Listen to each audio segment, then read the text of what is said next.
Alien abduction, jet fighters in the Bermuda Triangle. This case has it all. So let's talk about the alien abduction experience of Amaury Rivera. So get in here. This is Jack with Cosmic Road. I'll talk about UFOs and the paranormal. Please hit like and subscribe and let me know what you think in the comments below. Okay, this case was recommended to me by a viewer in a recent video, and I think I had seen something about it at some point and saw a debunking on it, and I kind of dismissed it. But after that viewer commented, made that comment, I looked back into the case, and I find his testimony very credible. He seems very genuine and very sincere. So what was his experience? And we'll get it. There's also pictures that are controversial about the UFO and some jet fighters. So let's give a listen. On my way back home, I encountered two small beings, two small strange men, which I didn't think were men from outer space, and they took me somewhere where there were other people besides myself, other human people, like from Puerto Rico, I guess. From here, another human being showed up. He claimed to be from a distant planet. He was dressed in black. He had a dark skin, but he was not a Negro. He had a long black hair up to the shoulders. And he spoke to us with the mouth, verbally, and no telepathic speaking. He showed us various projections, which looked very real, the projections, and he informed us about a whole bunch of things that are even still incredible to me.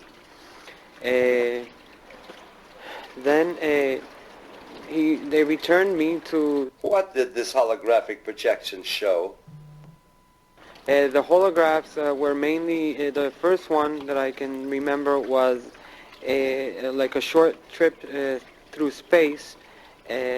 We saw where he came from, where he said to be from. We saw his people, we saw the houses that they use. And the second one was about a meteor or rock falling to Earth in the near future, which is going to cause a lot of havoc in the world. This would fall, it's going to fall in very near the Caribbean, Puerto Rico, and those other small islands, but it's going to affect the whole world, not just Puerto Rico. The last one is that they projected was showing us how there was only going to be one government on the planet Earth. They'll be living on some sort of artificial island that's going to be floating in the middle of a dark, black, dirty sea. And then this man returned me to my car again. Okay, but that's not the end of the story. He does talk a little bit more about that in a different interview. Okay, check this out. And it wasn't what he was saying wasn't directly directed towards me alone. It was towards the whole group. Talking about the being with black hair, the human-looking being. And so he picked. At one point, he noticed that everybody's attention was focused more on one of the the little creature things, and we weren't really paying attention to what he was saying. So he picks up the little man, the way you would pick up like a 7-year-old child or something, and he picked it up and he put it around. He just picked it up and the little thing put the legs around him, and he started going like this on his head. And he's saying, "You see, you don't have to be afraid of it because it's not going to do anything because this thing is something that we make." And he's the one, basically that the little one is sent out to do their dirty work or something because they don't want to expose themselves to us, I guess. And so they showed a whole bunch of things, and most of the things they showed there were more, or are more. They're stronger. They're more powerful sometimes than the actual, being scared of the little ones. Because like I've told Jorge Martin that if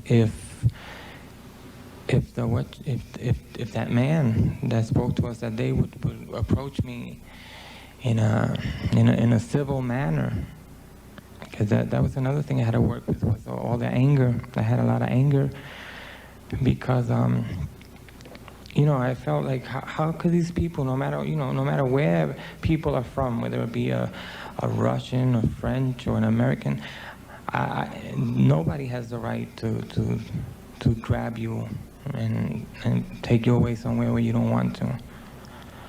No, even if you're from another planet or wherever you're from, that doesn't give you any special rights or anything. You still, I think I still have to be respected regardless. So I had to deal with fear, anger, and a whole bunch of things, And that's it. So the beings put him back, and he's able to take some pictures of the saucer being intercepted by some jet fighters. And Wendell Stevens, a great UFO researcher, Wendell Stevens, had them analyzed, and here's what he had to say about it. Respect. We were able to eliminate montages, paste-ups, reflections, models, all kinds of forms of technical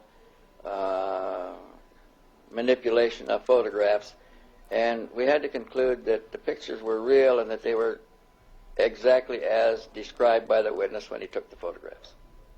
Now, that is disputed. So let's go over the dispute. Here on Reddit, they're arguing about it. These are fakes as exposed by researcher J.L. Pacheco, Wilson Souza, in the fact that the hoaxer was caught lying about the location and faking other shots. And there's links to the shots. And another one says these are known fakes made with scale models. Another poster argues that I thought it was Amaury's sister who got the film developed. He says she gave him one of those Instamatic cameras to take pictures of a band at the bar where he worked, then took the camera back to get the pics developed. He said he didn't remember taking pics of UFOs, that she called him and told him to come to her house because she had seen weird pics after the film was developed. So there is some debate and some argument about the legitimacy of those photos. But that's not the end of the story. Actually, Amaury Rivera was intimidated and pressured by government agents to hand over his pictures. Well, a short time after the incident, three men showed up at my home in Puerto Rico, and one of them stood in their car downstairs, and they claimed to be from CIA, and they handed me two pieces of paper, which I was so nervous I couldn't really read, but I remember seeing the letter CIA, which is the intelligence agency from the United States, and they said that it would be easier and better for me if I handed them the photographs and the negatives, but they did not say, what photographs or what negatives. They didn't specify, and I just told them that I did not know what they were talking about.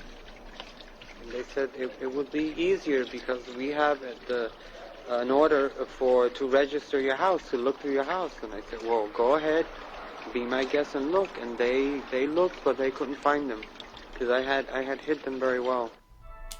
So there you go. That's an interesting encounter or possible encounter with beings, a human-looking being, and some little guys. At first, he says that he thought they were human, but then it becomes clear that he's talking about more gray-type aliens. So I'm not sure how he would have thought they were human unless they were projecting an image or a thought into his mind, which is totally possible.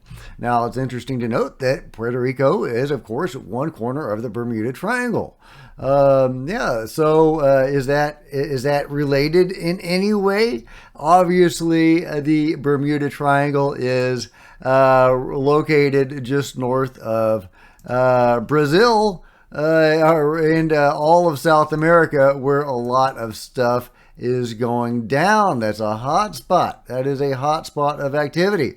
So I don't know If his story is to be believed, he seems very sincere and very credible, but it is a tale of, an abduction, a fighter response to that UFO, the men in black, and the Bermuda Triangle. It's a juicy story.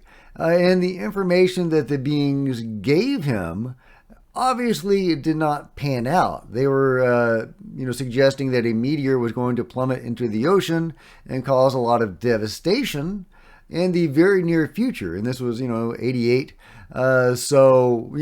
But that didn't happen. Maybe time means something different to the beings than it does to us. In the very near future, it could be 1,000 years later. We just don't know.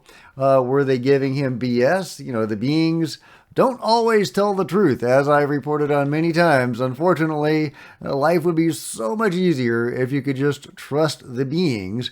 But you can't necessarily trust the beings because they'll say a lot of stuff that doesn't pan out. The different beings will say different things. For example, about their origins. The Greys will give different accounts of how they came to be, and they're not the same accounts. So, but they have the same general narrative thrust, or the same general point behind the narrative, which is that we're a weak and dying race and that we need you. But the way they get there is through entirely different stories. So it's clear there's a narrative they're trying to advance, so that we are not alarmed by them. They're weak and they're dying, so we have nothing to fear from them. And also they need us, so they're not going to harm us. That's the narrative they're trying to advance. They just can't keep their story straight, so they're full of it. So, so again, life would be so much easier. And I've got this pulled up from a different UFO encounter in South America, sent to me by Chumbles, and I'll be talking about that more later. Thank you, Chumbles. A really, really interesting UFO experience that this guy very likely had, although again there's still some controversy about it. So and also, of course, I would be remiss if I didn't at least address the idea that the human-looking beings created the Greys, or the little guys, as he says, to interact with humans, because they didn't want to do the dirty work. The human-looking aliens, or the Nordics, Pleiadians, whatever they were, they wanted the Greys to go out and do the collecting, I guess. I don't know why that would be, if the human-looking ones looked human and could pass more easily as human, but I guess he thought the little guys were human when they came to get him, so maybe that makes sense. It's a really interesting case. Are the Nordics creating Greys for that? They do seem to work together sometimes. Sometimes they don't seem to be working together. There are stories that go both ways on that. Often the Nordics are kind of doing their own thing and the Greys are doing their own thing. But there are multiple cases of them interacting and seeming to work together toward whatever it is they're doing regarding the abduction phenomenon. But let me know what you think about it all in the comments below. And if you've enjoyed this video, please give me a big thumbs up. I sure would appreciate it. Smash the subscribe button and the bell to be notified of future videos. You don't want to miss a thing. Join me on social media, Facebook and Twitter, links below. Love to see you guys there. If you wanted to support Cosmic Road in a bigger way, please consider grabbing a coffee mug or a t-shirt in the merch store below, or by becoming a channel member. Channel members are rock stars, and I really appreciate you guys' support. Thank you. Also, channel members frequently get to see videos hours ahead of everybody else. Meanwhile, there are plenty of other videos on the channel, and I'll see you guys next time. This is Jack with Cosmic Road, signing out.